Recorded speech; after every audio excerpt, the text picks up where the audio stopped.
Muy buenos días.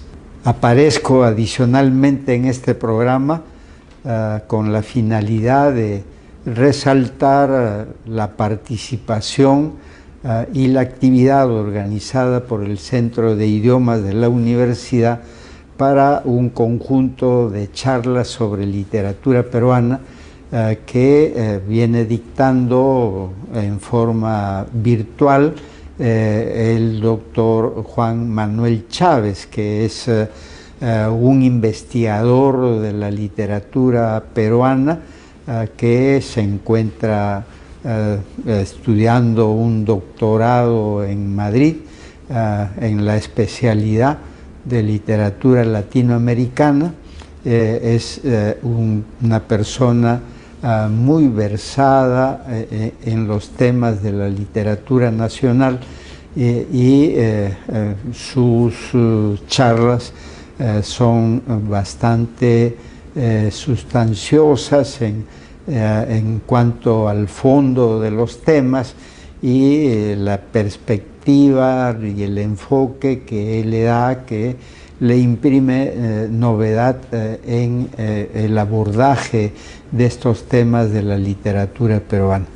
Y especialmente está trabajando con las fuentes de Forges, con Higgins y otros, Osvaldo Reynoso, nuestro novelista, que hace poco ha desaparecido, ha pasado a la inmortalidad, y otros estudios publicados por nuestra editorial sobre estos tópicos de la literatura peruana. Mis felicitaciones a Juan Manuel Chávez por esas inquietudes, sus búsquedas y también sus hallazgos en todo lo que concierne a la temática de la literatura peruana.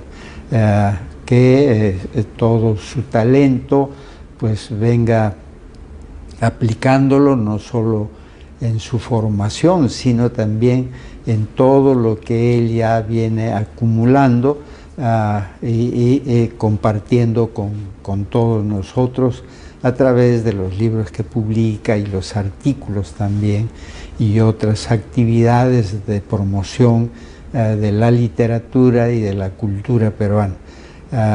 Nuevamente nuestro saludo cordial y especial y éxitos en todos sus emprendimientos intelectuales en toda esta época de permanencia en España. Nuevamente gracias y será hasta otra oportunidad. Mónica Meléndez, muchísimas gracias a ti y antes que tú, a nuestro rector, por las palabras, por la complicidad literaria y también por resaltar esa novedad editorial de mi libro Un idioma para la integración social. De este modo yo me siento absolutamente honrado de formar parte también de la comunidad de la Universidad Ricardo Palma, no solamente con estas colaboraciones, sino también con una publicación que aún no había visto la luz en nuestro país, que sí en España. Y menciono España porque, a diferencia de las dos fechas previas de esta conferencia repartida en 3 sesiones, ya no estoy en Lima. La primera fue, querida audiencia, en el auditorio de la Universidad Ricardo Palma. La segunda fue en la librería Vallejo, librería y café, en Lima también, pero ahora estoy en casa. Y desde casa transmito. Pero no solamente eso, sino que transmito con una diferencia horaria que ya es apabullante. Así que si para ustedes es la mañana, para mí ya no. El día ha avanzado muchísimo más. Y el día ha avanzado y me ha dado tiempo no solamente para revisar mis notas para la última fecha de nuestra conferencia, sino también para prestar atención, por supuesto, a las preguntas que nos fueron dejando, que no son pocas y que cada una tiene un valor distintivo que yo quiero atender. Una de las preguntas que nos habían formulado tenía que ver con la escritura literaria propiamente dicha. A una persona le intrigaba saber cómo constatar y estar segura si escribe bien o no. Pues bien, debo confesar lo siguiente. Quienes nos dedicamos a esto durante ya varios lustros, en mi caso 2 décadas, estoy convencido, como tantos escritores más, que la incertidumbre sobre la calidad de nuestra obra es algo que no desaparece. Yo creo que escribimos con tanto tesón, con tanto compromiso, porque en verdad no estamos del todo seguros que el conjunto de lo realizado es indudablemente valioso.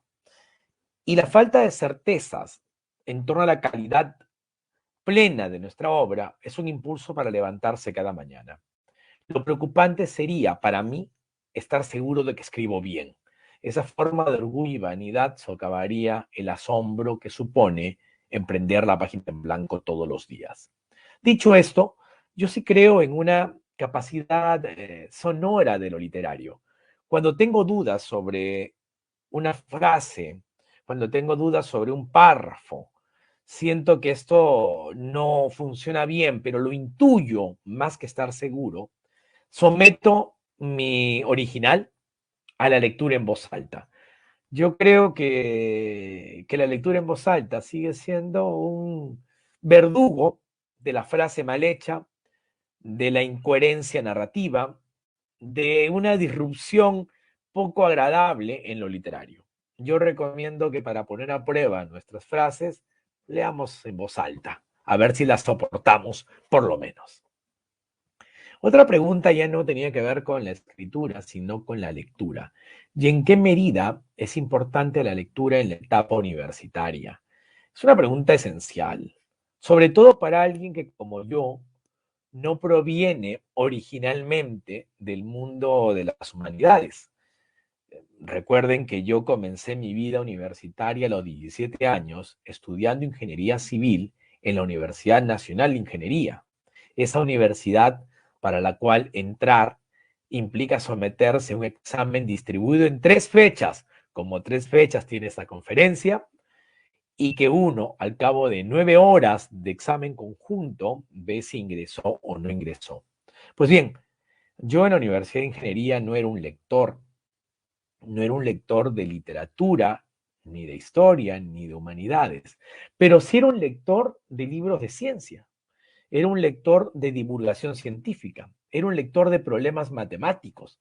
Recuerdo que leía a Tarasov y Tarasova, quienes en vez de generar ecuaciones y fórmulas algebraicas o aritméticas para llevar adelante luego derivadas e integrales, explicaban y redactaban los problemas.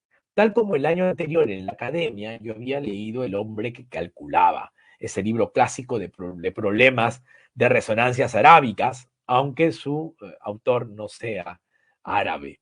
Pues bien, lo que quiero decirles es que la lectura es imprescindible porque nos forma de un modo más cabal y más completo. Y cuando hablo de lectura, entonces no me refiero a que solamente estemos leyendo literatura, solamente estemos leyendo historia, solamente estemos leyendo humanidades.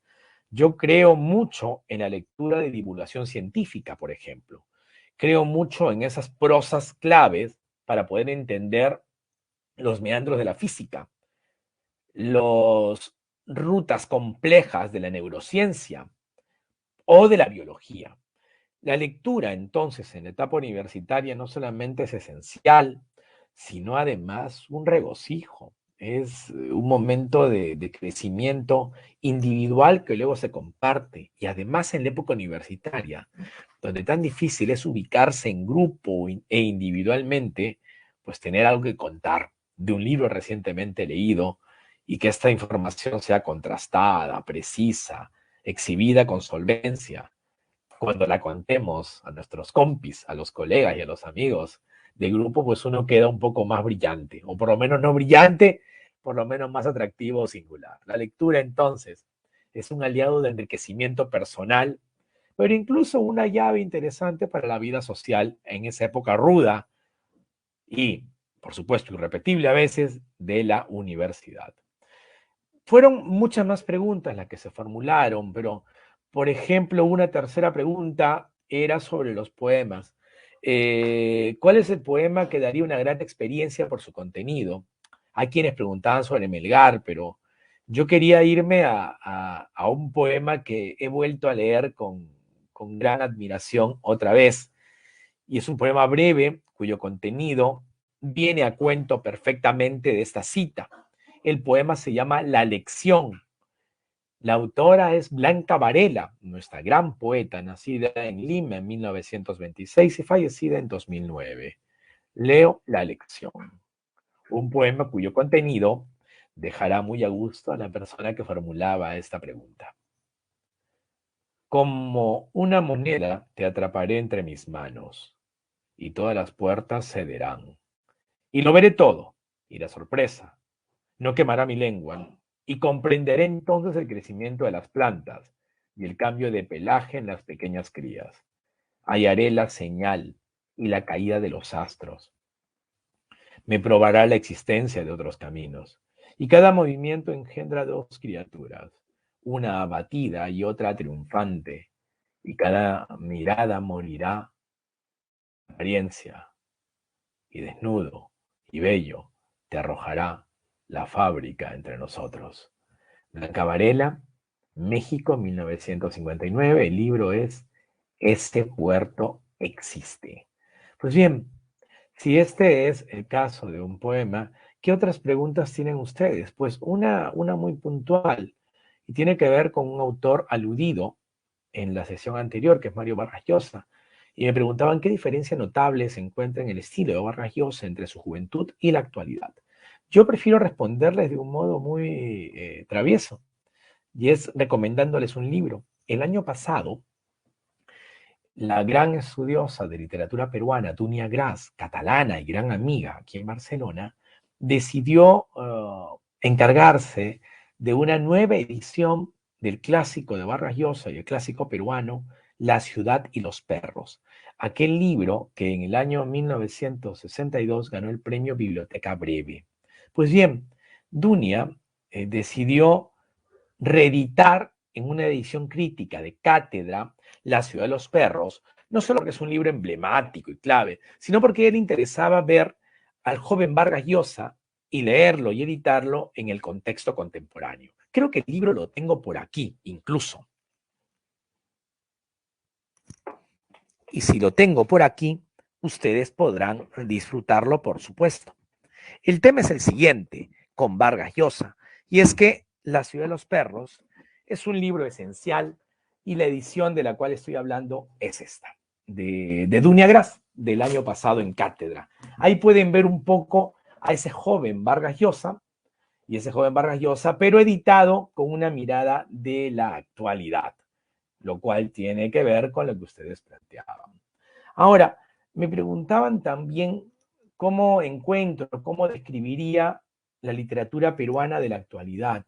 Y a mí me parece algo interesante esta pregunta porque me lleva a un libro que decidí releer en función de esa pregunta.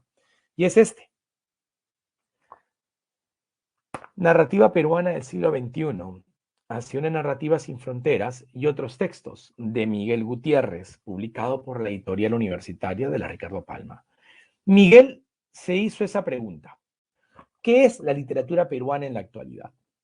Y entonces Miguel decidió responder con 10 capítulos dedicados a la literatura mucho más reciente. Autores ya clásicos peruanos como Pilar Dugui, pero otros también un poco más jóvenes como Fernando Iwasaki o Enrique Prohaska, y dirigirse a estas generaciones mucho más tempranas como mi generación. Dice el querido Miguel Gutiérrez lo siguiente en la página de reconocimiento: para la redacción de este ensayo me he basado en la lectura directa de libros, antologías y textos desperdigados en revistas de más de 40 autores peruanos nacidos entre 1968 y 1985. Es una lectura de una literatura muy contemporánea, muy actual. Ahora bien, mi trabajo debe no poco a estudios sobre narrativa peruana de las últimas 2 décadas del respetable crítico e increíble erudito Ricardo González Vigil, algunas de cuyas propuestas he utilizado en forma libre y tal vez arbitraria. Asimismo, he consultado con provecho estudios y antologías de Carlos Torres Rotondo, que tiene una estupenda antología, Gabriel Ruiz Ortega, que hizo también una selección de cuentos importantísima, y Diego Tríez Paz, cuyo rol en ese sentido también es valiosísimo. Además, dice el recordado Miguel Gutiérrez, me resultaron particularmente estimulantes las charlas que tuve con Daniel Alarcón, un autor del cual hablaremos más tarde, Juan Manuel Chávez, este servidor, Julio Durán, que vive también en España, Rafael Inocente y Alexis Iparraguirre, gran amigo que está en Estados Unidos. Todos ellos miembros de la generación del 2000. Entonces, si alguien quiere saber por dónde va la literatura peruana contemporánea, de autores y autoras que hemos nacido entre el año 1968, Mayo francés, ok, ahí está la resonancia, y 1985, hay este libro de don Miguel Gutiérrez como documento de referencia. Recuerden que Miguel, además, era un autor prolífico, un gran novelista, pero a la vez era un tipo muy interesado en nuestra literatura de su generación y mucho más reciente, mucho más reciente. Dicho todo esto, entonces, paso a los temas que nos tocan. Hay algunas preguntas más que yo no quiero dejar pasar y que las abordaré en el transcurrir de esta última sesión de conferencia. Entonces, lo dicho, nos vamos ahora directamente a nuestra última sesión, nuestra sesión de despedida, la tercera de este ciclo que hemos venido a llamar 21 libros para estos 200 años. Ustedes recuerden ya conmigo que habíamos hablado de Juan Bautista Tupac Amaru, José Manuel Valdés, Flora Tristán, Ramón Rojas y Cañas, don Ricardo Palma y César Vallejo. Recuerden conmigo también que habíamos recorrido hacia Rosa Arciniega, Carlota Carvalho, Raúl Porras, Enrique Solari Swain, Gabriel Churata, José María Argueda, Mario Rayosa, del cual hemos tratado hace un rato, y también, por supuesto, Julio Ramón Ribeiro. Pues bien, hoy tendremos un recorrido de otros libros. Nos centraremos en 7, muy en especial, de los últimos 40 años. Vamos a irnos 40 años atrás para centrarnos en César Calvo, Las tres mitades de Ino Moyo y otros brujos de la Amazonía. ¿Por qué César Calvo? ¿Por qué Las tres mitades de Ino Moyo y otros brujos de la Amazonía? Primero, porque para mí es imprescindible que leamos libros donde exista una presencia concreta, notoria, llamativa y de fondo de la literatura vinculada con la Amazonía. Creo que en general no estábamos mirando lo que ocurría detrás, del otro lado de la cordillera de los Andes, y eso ya tiene que acabar, eso debe cambiar. Es importante, es esencial para una imagen de país, pero también para una lectura mucho más completa, más abarcadora y más consistente de las letras peruanas, que ampliemos el marco de mirada. Y para eso está César Calvo, notable poeta, que además escribe este libro. Calvo nació en Iquitos en 1940 y murió en Lima 60 años después. César Calvo además era un hombre con una famosa voz, tal es así que tal vez las lecturas más hermosas que tenemos de la obra de César Vallejo sea la que Calvo hizo. Pues bien, Calvo se remite a su Iquitos natal para contarnos una historia que, siendo una novela, es mucho más que una novela. Voy a leerles un fragmento de Las tres mitades de Ino Moyo y otros brujos de la Amazonía.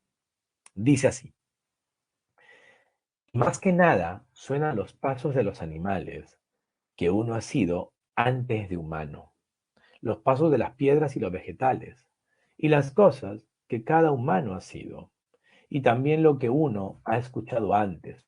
Todo eso suena en la noche de la selva.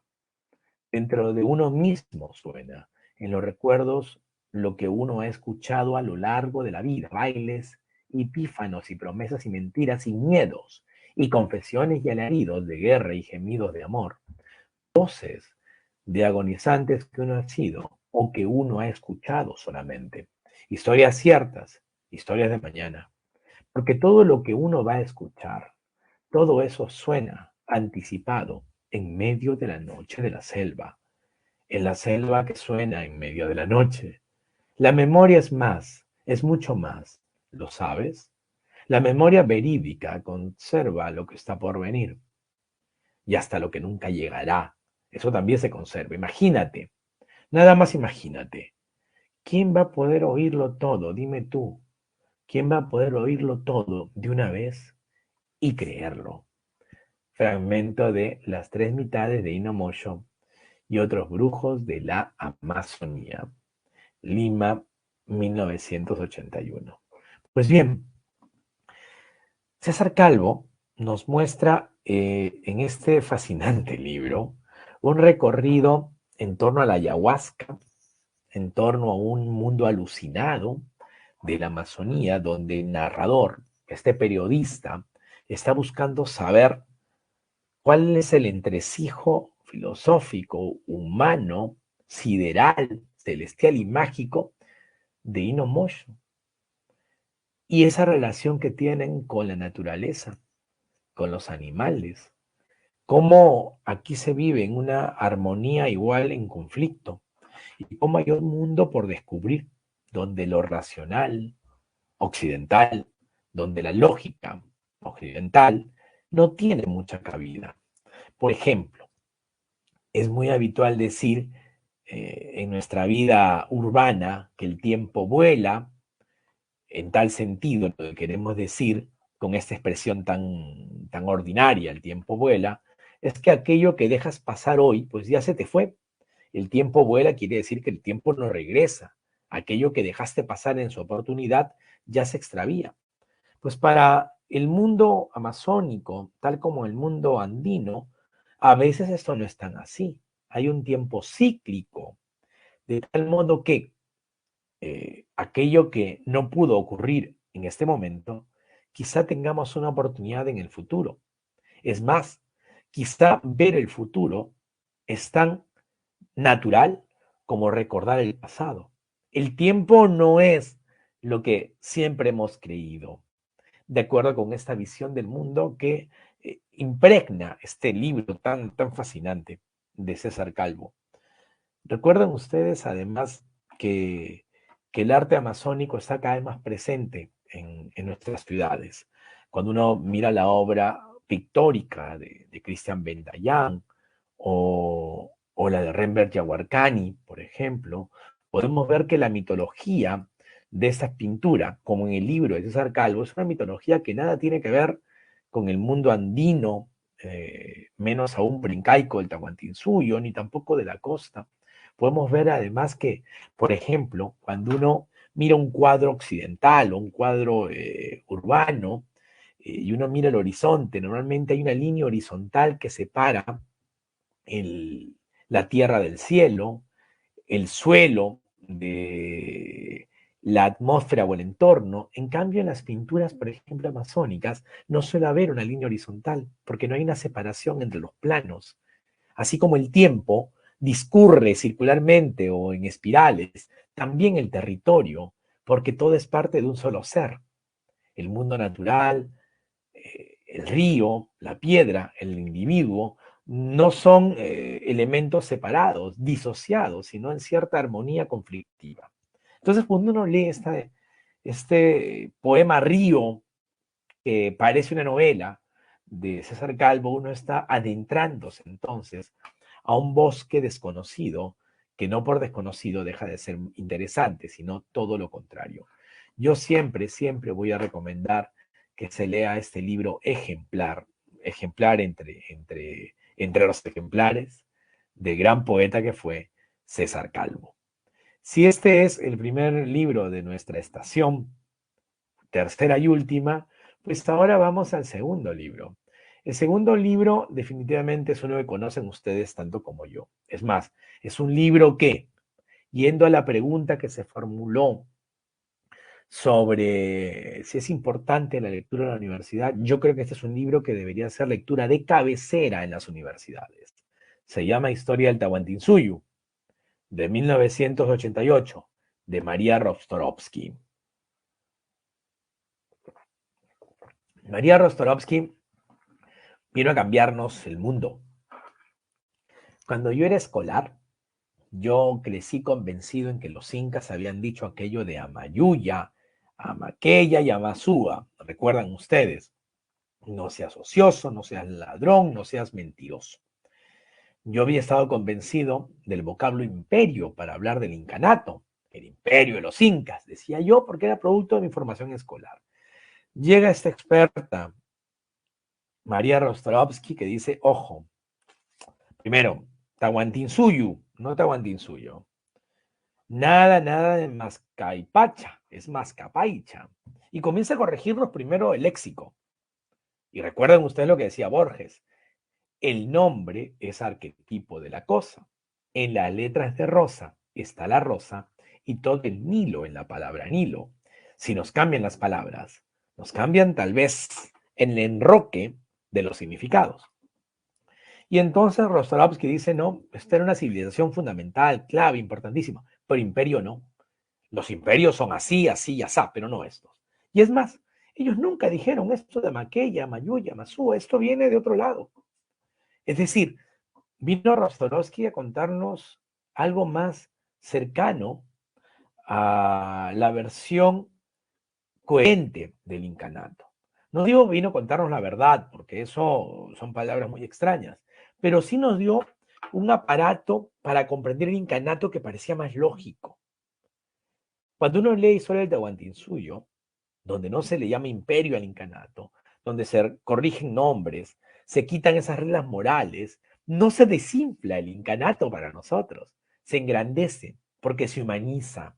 Lo que hace María Rostorovsky es quitarse de encima los mitos glorificadores del Tahuantinsuyo para poder establecer con bases mucho más serias, mejor presentadas, una realidad del pasado que explica un poco también nuestro presente.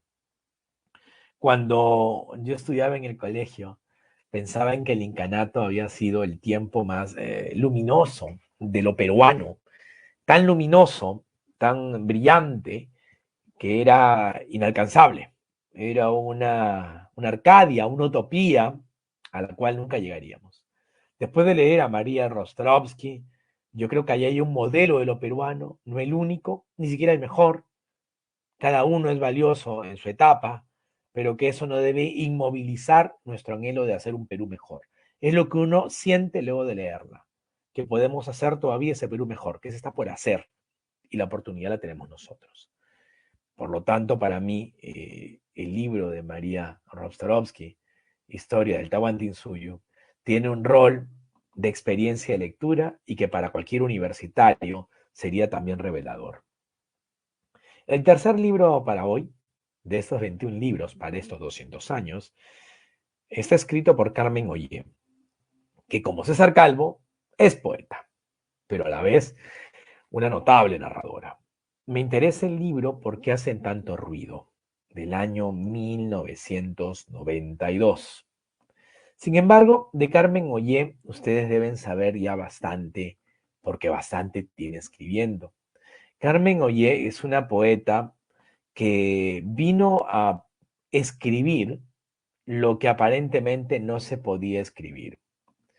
No quiero ir primero a su libro porque hace tanto ruido, sino remontarme 40 años atrás otra vez.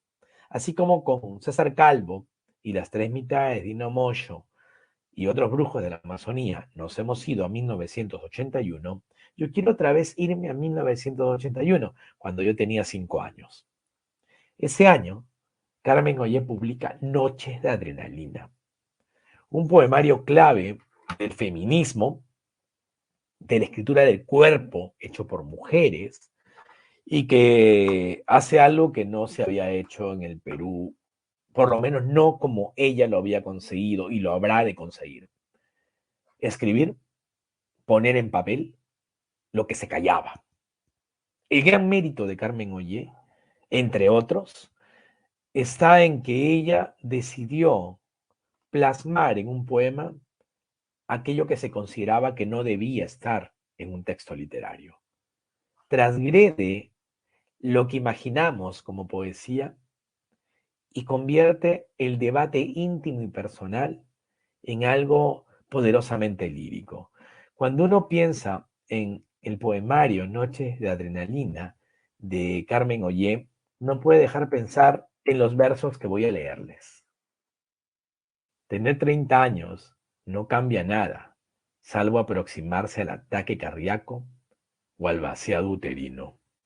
Dolencias al margen, nuestros intestinos fluyen y cambian del ser a la nada.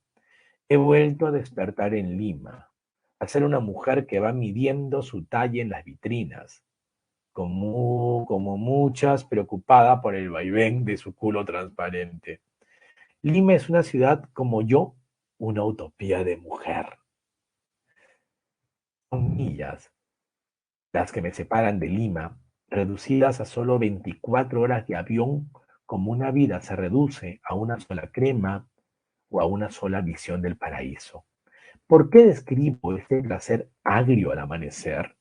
Tengo 30 años, la edad del estrés. Mi vagina se llena de hongos como consecuencia del primer parto. Este verano se repleta de espaldas tostadas en el Mediterráneo. El color del mar es tan verde como mi lírica, verde de bella subdesarrollada. ¿Por qué el psicoanálisis olvida el problema de ser o no ser, gorda, pequeña, imberbe, velluda, transparente, raquítica, ojerosa? Carmen Ollé le pone palabras a aquello que ya sabemos nombrar, pero no que poníamos en el papel. Y lo pone con desparpajo, con humor, con autocrítica, con demolición. Esta Carmen Ollé está en París, se despierta en Lima, con la mente en Lima y mira el Mediterráneo. Yo la entiendo. Tengo al mar a 3 cuadras y es el Mediterráneo también. Ya no tengo 30, tengo 45 años y pienso en esos achaques que uno va teniendo y acumulando. Carmen Ollé nos escribe desde una franqueza, una honestidad que no hay más que agradecerle. Y si uno se altera con esas palabras que utiliza ella, es porque tal vez somos un poco pacatos todavía a leer. Felizmente está Carmen Ollé, siempre joven, para recordarnos que la literatura también es remecer, sacudir, sacudir y sacudir. Pues bien, el libro de 1992, que es motivo de mi listado, se llama ¿Por qué hacen tanto ruido? Es obvio que ese título es perfecto para un libro en el cual Carmen Ollé, a mitad de camino en la ficción novelística, aborda sus memorias de la vida de escritora en París y la vida también de mujer emparejada con un poeta y de mujer que lucha por sentirse y encontrarse como extranjera en una tierra compleja, como es la tierra francesa, pero también que lucha por la página en blanco y contra la página en blanco para escribir. ¿Por qué hacen tanto ruido? También es importante para mí, porque es el paso de la gran poeta que es Carmen Ollé a una etapa grande de su obra. Para mí, la gran etapa de Carmen Ollé, que tiene que ver con la obra narrativa. Yo le he dicho esto en público antes y lo voy a repetir. Me gustaría llegar a la edad de Carmen, que tiene 60 y pocos, en el estado en el cual ella llega, con su lucidez, con su vocación literaria, con su capacidad de concisión escritural, con esa entrañable manera de abrirse completa para abordar y contar lo literario y asombrarnos siempre con cada nuevo libro. Carmen Ollé es una autora imprescindible, vale la pena leer, obviamente, Noches de Adrenalina de 1981, pero yo les recomiendo que vayan a su prosa, porque las últimas décadas de Carmen tienen que ver con su narrativa. Y este libro, ¿Por qué hace tanto ruido?, que está muy cerca del memorialismo, de la escritura, de la memoria, pues tiene el valor de ser el hito de inicio de esta exploración narrativa de nuestra autora. Valga mencionarse algo, ya que hablamos de memoria, y es que no quiero olvidarme que han dejado preguntas. Hay otra más. Me preguntan cuáles son para mí esos 3 grandes libros de lo peruano. Es muy graciosa la pregunta, en la medida que yo voy hablando ya de 21 de los últimos 200 años. Por lo tanto, yo voy a remontarme al pasado. Ya no a estos 200 años bicentenarios, sino al pasado. Hacemos un paréntesis. Y ese paréntesis me lleva a recordar por lo menos 2 libros y un tercero que ya diré. Me importa mucho, me importa muchísimo Garcilaso de la Vega, el Inca. Si ustedes miran atrás de mí y miran atrás de mí, van a encontrar hacia este lado 3 libros de color crema. Aquí. Son los 3 volúmenes de la obra completa de Garcilaso de la Vega, autor de La Florida del Inca, los comentarios reales de los incas y su historia general del Perú. Garcilaso de la Vega, así como Palma inventa Lima, Garcilaso inventa el Tahuantinsuyo. Él es el que cuenta desde la memoria y la nostalgia y la glorificación el incanato que todos hemos creído que era cierto, cuando era una creación de uno de nuestros grandes escritores. Para mí, Garcilaso de la Vega y los comentarios reales es uno de los 3 grandes libros que tiene la inmensa tradición de las letras peruanas. Un libro escrito con una elegancia, con una elegancia.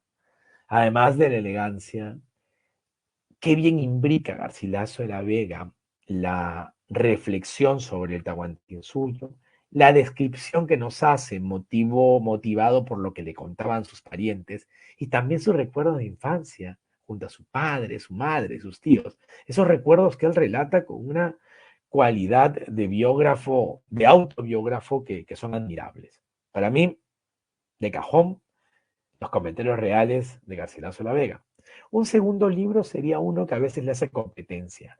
Se llama Nueva Crónica y Buen Gobierno, de Felipe Guamampoma de Ayala. Si con Garcilaso tenemos uno de nuestros prosistas más afilados, más notables, más asombrosos, un hombre que vivía en España y que se codió con escritores notables de su época, Guamampoma no. Guamampoma tenía un origen humilde, se manejaba en quechua, en aymara, y cuando redacta su carta, Nueva Crónica y Buen Gobierno, que dirige al rey de España y que él nunca la lee, él intenta contar todo en español. Y cuando las palabras en español se le escapan porque no lo domina, va al quechua. Y cuando uno puede escribir en quechua, porque él quiere escribir y escribir y escribir, va a la aymara. Y cuando ni el español, ni el quechua, ni la aymara le valen, dibuja. Y su carta, extensísima, tiene, si no me equivoco mal, 398 dibujos. Dibujos que son fascinantes. Pues. Hay una estética que hemos visto múltiples veces ya en los ilustradores contemporáneos, pero que Guamampoma ya le inicia. Una estética de trazo seguro, de imagen muy comunicativa. Es decir, Guamampoma Ayala nos cuenta no el incanato, nos cuenta cómo va el virreinato que él cree que debe corregirse. Pero lo importante no es cómo lo cuenta, sino cómo lo expresa. Y esto se hace con el lenguaje y con la gráfica. Y cuando hace la gráfica, es poderoso e inimitable. Si aquí yo tengo 2 figuras tutelares, Garcilaso y Guamampoma, tan distintos, tan diferentes, yo pongo al centro otro más, César Vallejo. Ya había yo mostrado mi fascinación por Trilce. Pues bien, también tengo mi devoción por cada uno de los libros de César Vallejo. Uno en especial, y es España aparte de mi cáliz. Seguramente esta anécdota la recordarán, que yo le he contado.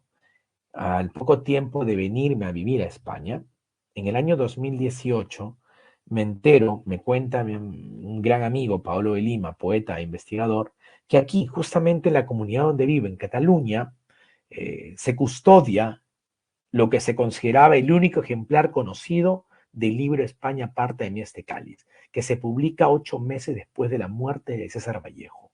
8 meses después, un libro póstumo, y que claro, fue arrasado y destruido por las hordas franquistas, cuenta la leyenda, pero que se conserva un ejemplar.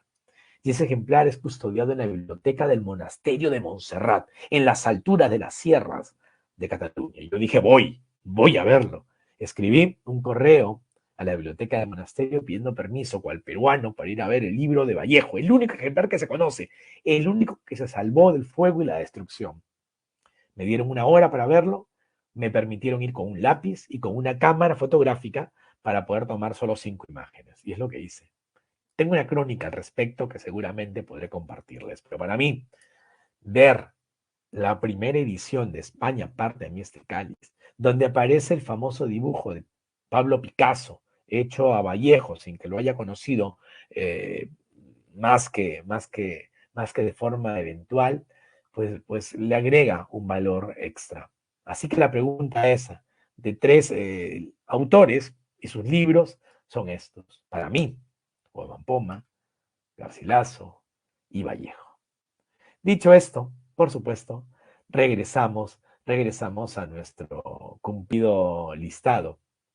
Y este listado nos lleva ya a la mitad de los libros que nos corresponden a esta fecha. El cuarto de hoy, el cuarto libro para hoy, es un libro que espero hayan tenido la oportunidad de conocer. Se llama Antígona, de José Watanabe. Antígona, tal como uno de los libros de la fecha anterior, Coyacocha, recordarán, de Enrique Solari Swain, es una pieza teatral. Es un libro escrito para ser representado. Ahora, es probable que, y es seguro, que la palabra Antígona le suene conocida. Obvio que sí.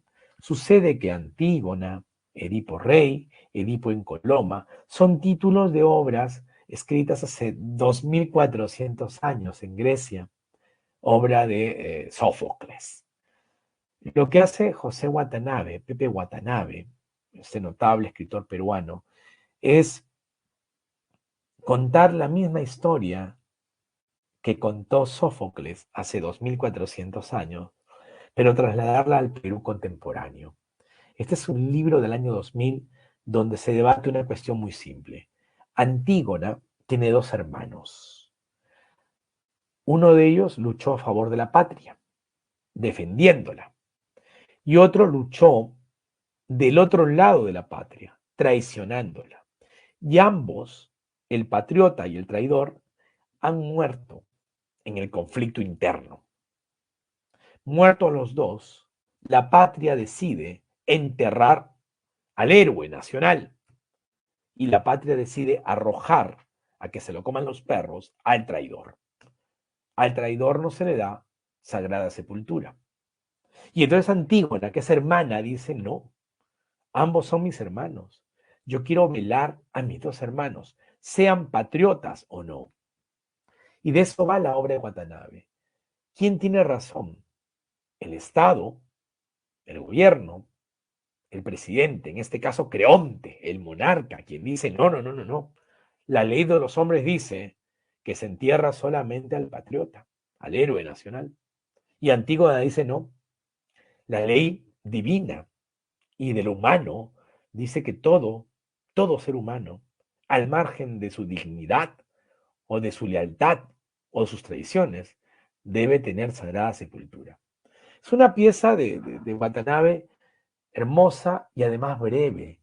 Yo recuerdo que además de verla representada en el teatro por Teresa Ralli, que hace 8 papeles a la vez, esta actriz peruana de Yoshkani, lo leí en un bus desde mi casa. Yo vivía en San Martín de Porres, yo crecí en San Martín de Porres y viví durante muchos años allí, y tomé un bus hasta Pro, a Lima Norte. Me leí la obra Antígona de ida y vuelta, un camino a Lima Norte, de San Martín a Pro y de regreso.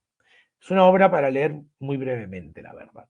Y no tiene pierde, no tiene pierde, porque Antígona es además una pieza literaria, teatral, que está escrita en un verso sonoro, retumbante, en verdad que uno debe darse el gusto de leer en voz alta.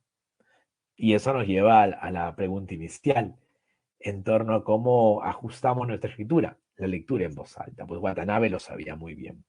Dicho sea de paso, conocí a José Watanabe durante algunos años. Nos hicimos amigos por una bonita coincidencia. Él estudió arquitectura y no lo terminó, y yo estudié ingeniería civil y no la terminé. Teníamos entonces en común nuestros mutuos abandonos universitarios en favor de lo literario. No es un buen consejo para nadie, pero es lo que nos unió. Y durante muchos años, varios años, nos llamábamos con Pepe Watanabe para compartir yo mis comienzos literarios, mis pininos, y él su obra tan grande. Porque hay algo que tal vez ustedes merecen saber. Y es que José Watanabe, el autor de Antígona, fue además un poeta notable. La obra de Pepe Watanabe, José Watanabe, atraviesa 35 años de publicaciones. Comenzó con un libro importante llamado Álbum de Familia, pero luego viene un libro trascendental de la poesía peruana, como es El uso de la palabra, y luego llegan dos piezas entrañables, Historia natural y Cosas del cuerpo.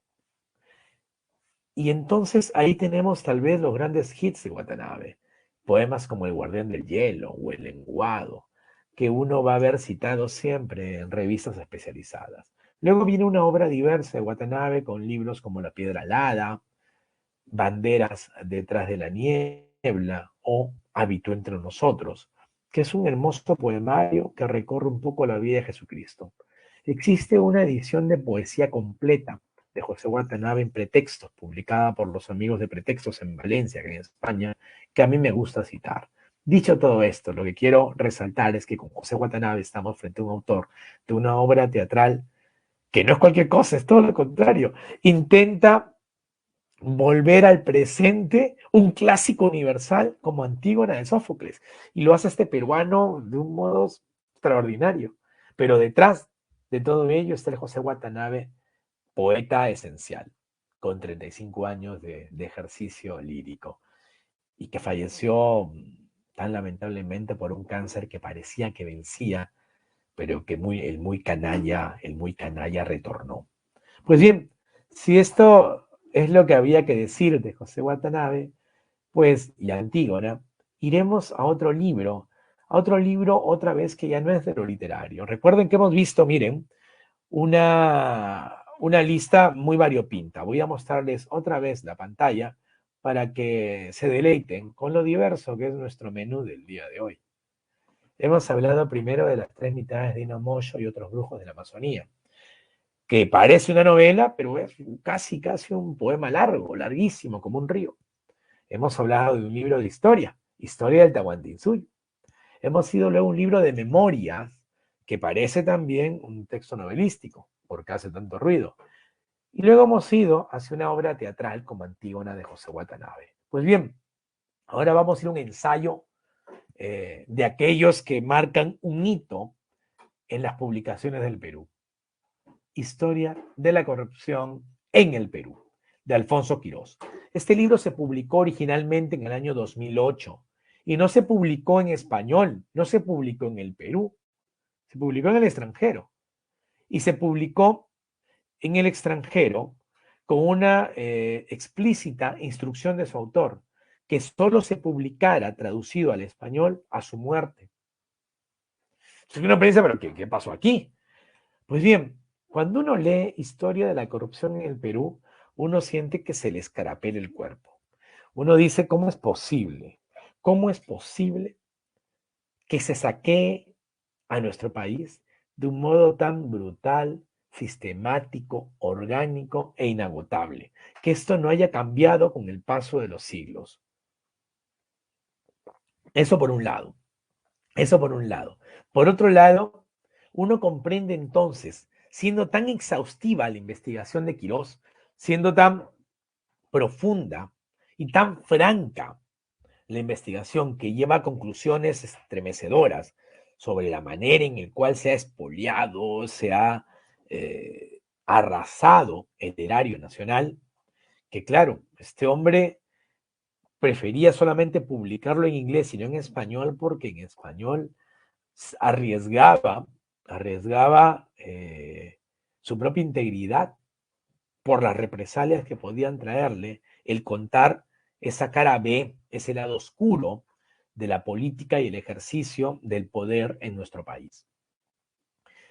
Historia de la corrupción en el Perú es un libro de historia, es un ensayo, es una investigación y es sobre todo una tremenda radiografía de aquellas cuestiones que deberíamos ya cambiar y erradicar. Pocos libros como Historia de la corrupción en el Perú sirven para mostrar que tenemos que girar nuestro modo de actuar con nuestro país y con nuestros conciudadanos.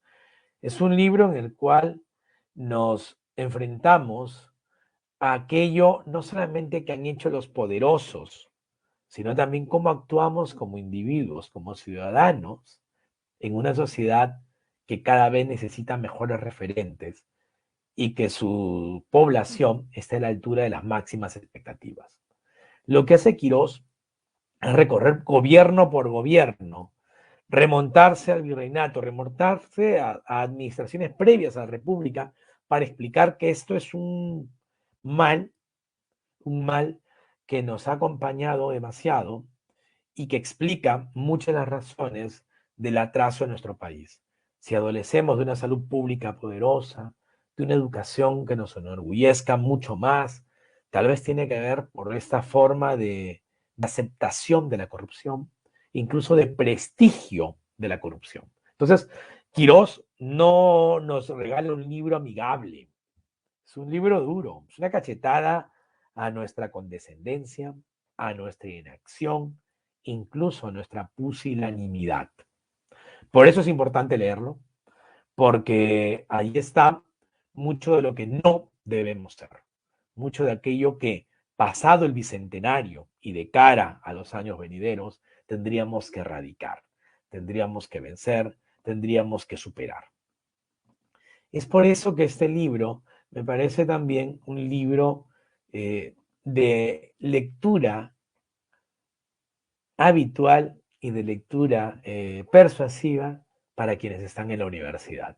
Porque para mí, como le ocurre a las reflexiones del rector, recuerden ustedes lo que nos dice, la universidad también es para generar una cultura de paz, tiene como eje una cultura de paz y tiene también como vector fundamental las reflexiones integrales de lo nacional. Historia de la corrupción en el Perú, de Alfonso W. Quirós, va por ese mismo camino. A ese nivel llega a su profundidad. Una curiosidad es que este libro de Quirós del año 2008, este libro de Quirós que se publica en inglés originalmente, no es el único de este listado.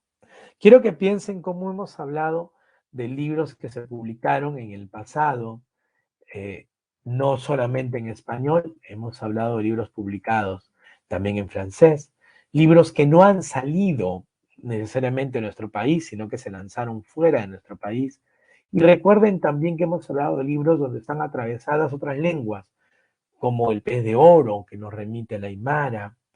Hemos hablado de Bomampoma de Ayala, quien cuando no podía escribir en español utilizaba las otras lenguas que dominaba o que por lo menos manejaba. Es decir, es importante plantarnos aquí para recapitular que cuando hablamos de literatura peruana, no hablamos solamente de literatura urbana en español. Qué penoso sería, qué pobre sería ello. Hablamos de algo muchísimo más grande, mucho más complejo. En ese contexto, les voy a confesar algo. Estuve releyendo esta colección, la colección Palabra Viva, que tiene dos volúmenes, dos tomos, y son libros a cargo de Roland Forbes.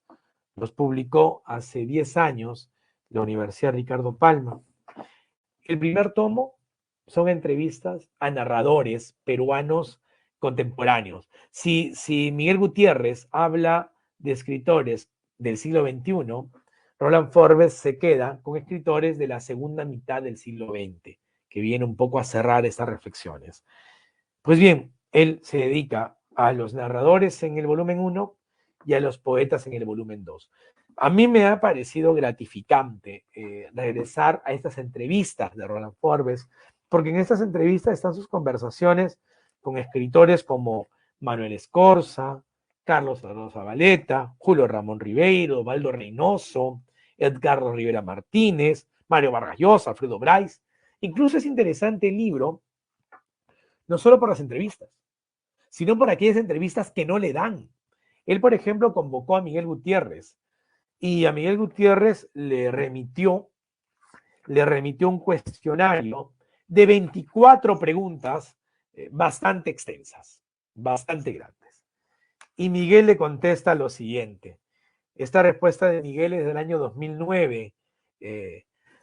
Permítame una confesión. En el 2007, Daniel Alarcón, todo esto me viene a cuenta porque hablaremos justo después sobre Daniel Alarcón, y yo visitábamos a Miguel Gutiérrez en su casa de Lurín y le hicimos una entrevista muy larga en 3 ocasiones, 3 sábados en su casa, que publicamos en inglés en la revista Public Space de Brooklyn, en Estados Unidos. Pues bien, Roland Forbes pretendía hacerle una entrevista de 24 preguntas a Miguel, y Miguel le mandó un correo, que es el que ha consignado Roland Forbes. Estimado Roland Forbes, después de hablar con Minor Freire, un amigo escritor, amigo de Miguel y amigo del entrevistador, intenté de nuevo contestar tus preguntas. Puse mi mejor voluntad, pero no pude hacerlo. Tu cuestionario tuvo la virtud de hacerme comprender por 2 veces que ya había terminado mi ciclo, lo cual, si bien no me hizo feliz, me produjo un gran alivio. Por lo demás, como le dije a Minor Freire, tus preguntas y otras más ya las había respondido en las entrevistas que estudiosos de la literatura, críticos, alumnos y periodistas me han hecho a lo largo de muchos años, algunas de las cuales he publicado en mis ensayos. Y confío, estimado Roland, que comprenderá la decisión que he tomado. Por cierto, deseo que tu libro tenga éxito y muchos lectores. Miguel Gutiérrez figura en este libro de Roland Forbes sin haber contestado la entrevista. Pero no es el único. También Mario Bellatín, autor peruano radicado en México, autor mexicano que vivió en Perú, vean ustedes cómo lo quieren ubicar, también recibió un cuestionario muy largo de Roland Forbes, un cuestionario inmenso también de 24 preguntas. Y Mario Bellatín le contesta por correo diciéndole: Roland, muchas gracias, te doy acuse de recibo porque ahora estoy de viaje. Te escribo, dice Mario Bellatín, un escritor clave.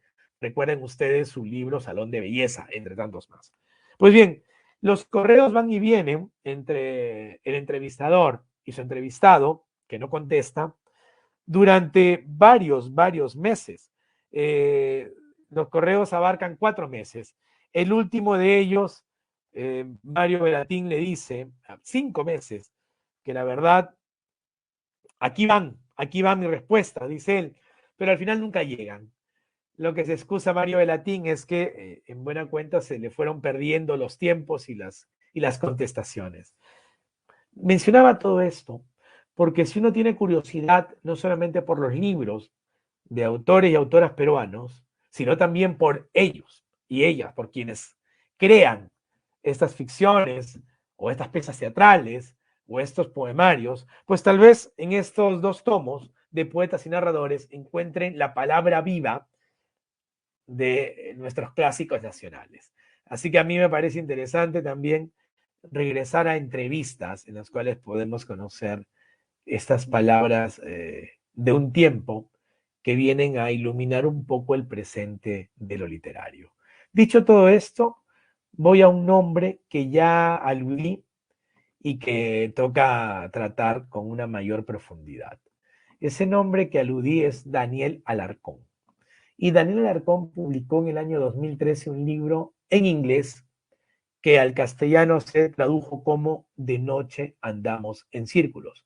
Una novela. Daniel Alarcón es un escritor peculiar en el Perú, o del Perú, porque él dejó nuestro país cuando tenía 3 años de edad. Sus padres migran a Estados Unidos y Daniel no aprende a manejarse en español no escribe en español, no habla en español. Recién cuando acaba el colegio es que Daniel intenta recuperar su lengua originaria, su lengua materna. Cuando yo lo conocí hace casi 15 años, él todavía estaba luchando con un acento bastante estadounidense para su pronunciación del español, aunque había tenido ya investigaciones de carácter antropológico en San Juan del Lurigancho. Daniel es un escritor poderoso. Su prosa en inglés, que podemos leer al español, traducida por Jorge Cornejo siempre, nos va a revelar cuestiones que tienen que ver con la violencia en el Perú y con cómo tratamos la violencia en el Perú. Voy a compartirles pantalla solamente para que ustedes tengan la oportunidad de mirar dos cosas en particular. Primero, mirar, dado que por ahí surgió la pregunta, la portada de Antígona, el libro de Pepe Watanabe, de José Watanabe, y también, por supuesto, la portada original del libro de Daniel Arcón. Y con ello me parecerá estupendo leerles un fragmento del libro. Esta fue Antígona, ¿ok? De Watanabe, el año 2000, cuya portada pues ya es bastante elocuente, y lo dicho, ¿no? Para mí Watanabe hace una obra maestra, porque en este libro se sintetizan conflictos primarios y devastadores de la sociedad peruana. ¿A partir de qué? De la determinación con que una mujer se enfrenta al poder. Digo esto porque también con Daniel Alarcón tenemos conflictos primarios y devastadores y cómo se enfrentan los personajes a esta situación. Pues bien, en el libro de Alarcón estamos ante lo siguiente. El protagonista de la novela no tiene mucho que perder, luego de que naufragó su relación de pareja y ni siquiera consigue emigrar del país. Es actor y por lo menos logra un trabajo en una compañía teatral que irá de pueblo en pueblo con la obra El presidente idiota, que desde ya nos da la idea de la crítica. Es así que la novela de Alarcón es un viaje doloroso por diversas poblaciones heridas y quebradas por la guerra interna. Recordemos algo. Daniel Alarcón, que nació en Lima en 1977, es un escritor que, si bien se enfoca en el Perú, no le llama Perú al país donde discurre su ficción. Lo podemos entender como el Perú, pero en su caso, pues para sus lectores en inglés, esto es América Latina. Y América Latina pues se parece por el nivel de conflicto y violencia de la sociedad. Pues bien, para mí es importante mostrarles un pequeño pasaje de la obra de Daniel, leyendo yo un fragmento de esta novela.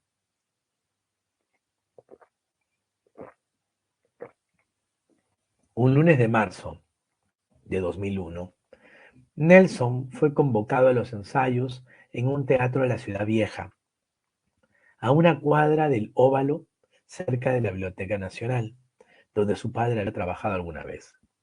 Luego de un año funesto, una ruptura, un periodo prolongado en un trabajo poco interesante, la decepcionante etapa posterior a una graduación tan ansiada como temida, Nelson estaba simplemente encantado con la noticia. Henry tenía razón. Nelson, de casi 23 años, tenía una mochila llena de guiones, un cuaderno repleto de historias manuscritas, una melena de rizos rebeldes, y parecía mucho, mucho más joven. Tal vez por eso le dieron el papel, por su juventud, por su ignorancia, por su maleabilidad, por su ambición. La gira empezaría en un mes. Y fue entonces cuando comenzaron los problemas. Eso es lo que tiene Daniel. Alarcón consigue manejar la tensión de un modo magistral. Y esta novela, De noche andamos en círculos, es una novela que se lee a salto de mata, atrapado en la ficción, hasta la última página. Cuando uno voltea la página y llega al final, y llega a la última línea, no puede creer que eso es el final, que el mundo se cierra allí.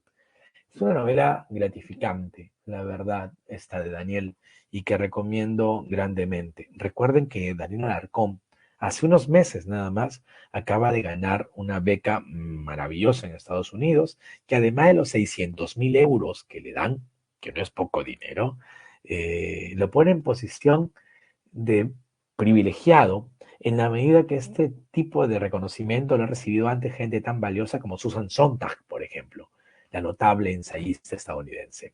Pues bien, cuando hablamos de literatura peruana, entonces, hemos hablado de literatura peruana publicada en el Perú, pero también publicada fuera del Perú, publicada en el Perú en español, pero publicado también en lenguas como el inglés y el francés, sin olvidar sobre todo que están las lenguas originarias, donde ahí todavía tenemos mucho por descubrir y qué hacer, y donde hay voces masculinas y voces femeninas.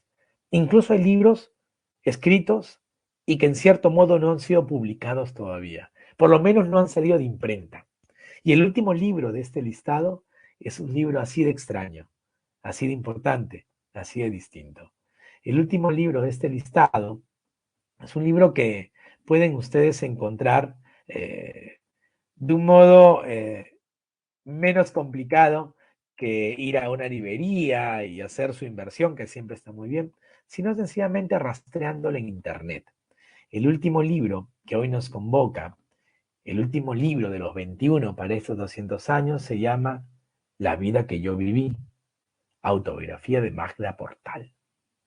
Magda Portal, una escritora del siglo anterior, de la cual no habíamos podido leer este material hasta hace 4 años, en el año 2017. La vida que yo viví, autobiografía de Magda Portal. Entonces, lo primero, ¿cómo es esto? La autora, cuando nace, cuando murió, cómo que no la habíamos leído, qué fue del libro. Magda Portal, ojo, nace en Lima, es barranquina, el año 1900. ¿Estamos de acuerdo? Muere en 1989. Poeta, narradora, una escritora clave porque estuvo vinculada también al activismo social. Recuerden que en ella tenemos también una personalidad clave del feminismo y también de muchas defensas de diversa índole. Pues bien, Magda Portal se encargó de escribir una autobiografía durante alguna etapa de su vida. Y este libro nunca se había publicado. Era un libro de una escritora fundamental del Perú que no conocíamos, que estaba abandonado.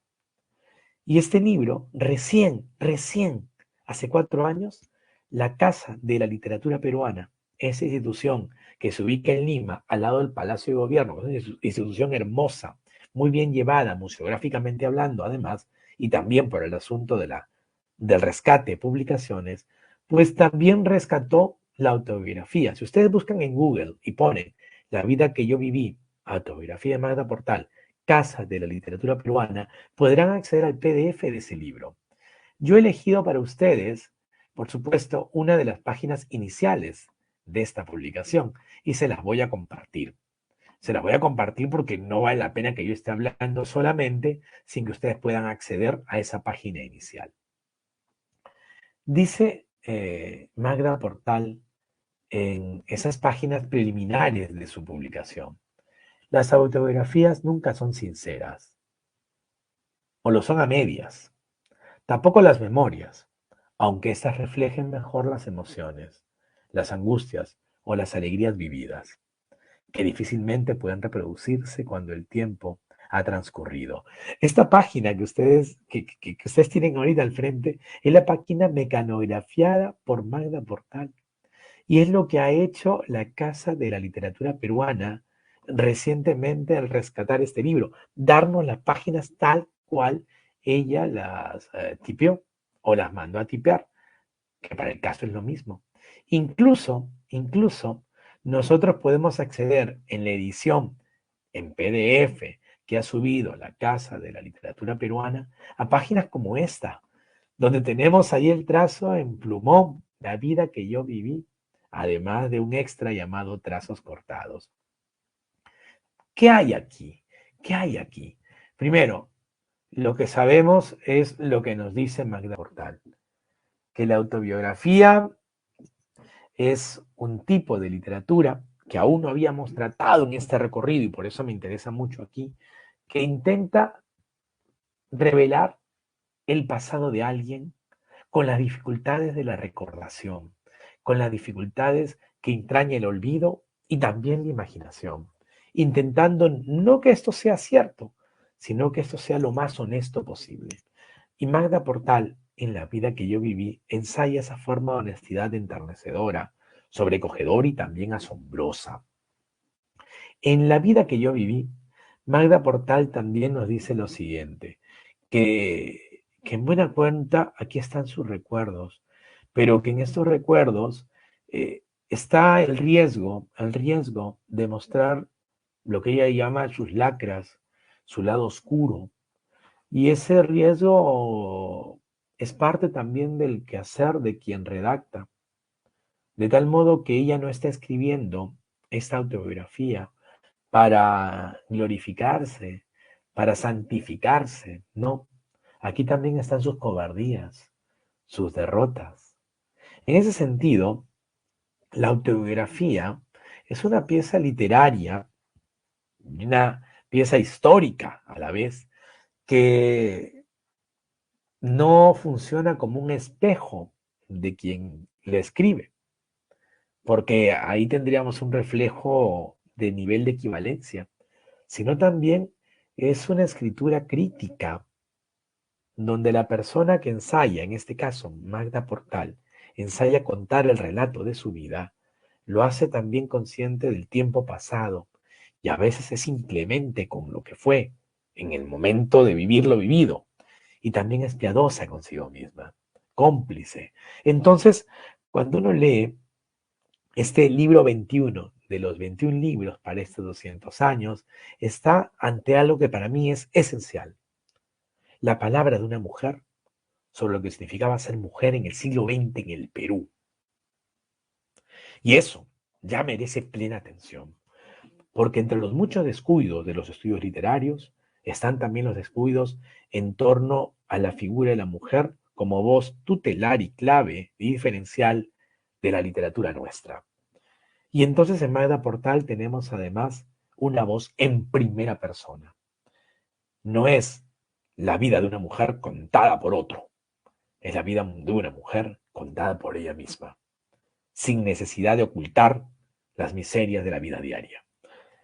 Para mí entonces, este recorrido de los 21 libros de estos 200 años también es una forma de recordarnos todo lo que nos falta, no solo por leer, sino por reconocer, por visibilizar y por reivindicar.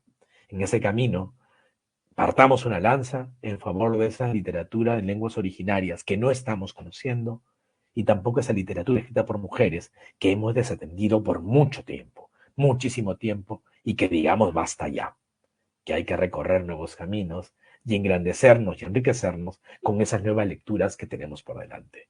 Dicho esto, no queda más que agradecerles muchísimo, muchísimo, y no saben cuánto, en Lima, en la Ricardo Palma, en Lima, en la librería Vallejo, y en casa, desde mi casa, que es casa de ustedes, y desde lo cual les abrazo. Muchas gracias.